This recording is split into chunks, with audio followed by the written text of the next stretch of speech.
Assam CM Himanta Biswa Sarma আজকে budget present করছেন আর এটার মধ্যে বরাক ভ্যালির লেগে অনেক কিছু কোয়া হয়েছে। First, Dolu airport. Second, Silchar conventional zoo. Third, এইম স্যাটেলাইট সেন্টার।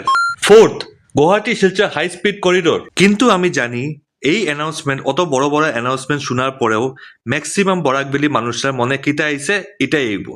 দূর ইতা বহুত শুনছি, ঠিক নানি? আর এটা স্বাভাবিকও।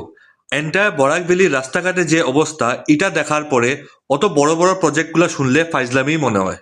কারেন্ট সিচুয়েশনে বরাক ভ্যালি মানুষরা যদি নর্মাল রাস্তা পাইলায় এটাও তার লিগে অনেক বড় রিলিফ হইব। কিন্তু এইগুলা অ্যানাউন্সমেন্ট শোনার পরে আমার মনে একটা আশা জাগছে। জানি অনেক মানুষরা কইব যে কি পাগলের মতো কথা কর, কিছু বুঝেন না, অতদিন থেকে এগুলা কিচ্ছু হন না, এগুলা ফালতু ব্লাফ মারা হয়।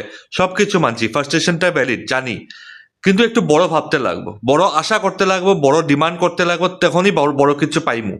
যদি ধরিয়া থাকি যে রাস্তাই হোক, আর কিছু লাগতো না, শান্তি পাইলিমু, এরম ভাবলে অন্য কিছু হইতো না। রাস্তা নো ডাউট হইতো, এটা তো বহুত জলদি হইতো, এটা ফার্স্ট প্রায়োরিটি এখন। কিন্তু বাকি জিনিসগুলা হইতো, বাকি জিনিসগুলা পাইতাম, এইগুলা আমরা ডিজার্ভ করি। এখন খালি রাস্তাঘাট পাওয়ার মতো দিন রয়েছে না, আজকাল সবকিছু সব জায়গাতে আছে। তো আমরাও as Barak valley citizen, as Silchar citizen, আমরাও সবকিছু ডিজার্ভ করি। তখন আমরা লোকাল এমএলএ, লোকাল এমপি, তারার উপরে সবকিছু আশা থাকবো যে তারা এই স্বপ্নগুলারে ম্যাটেরিয়ালাইজ কেমনে করতে পারে। তারার উপরে অনেক কিছু ডিপেন্ড করে।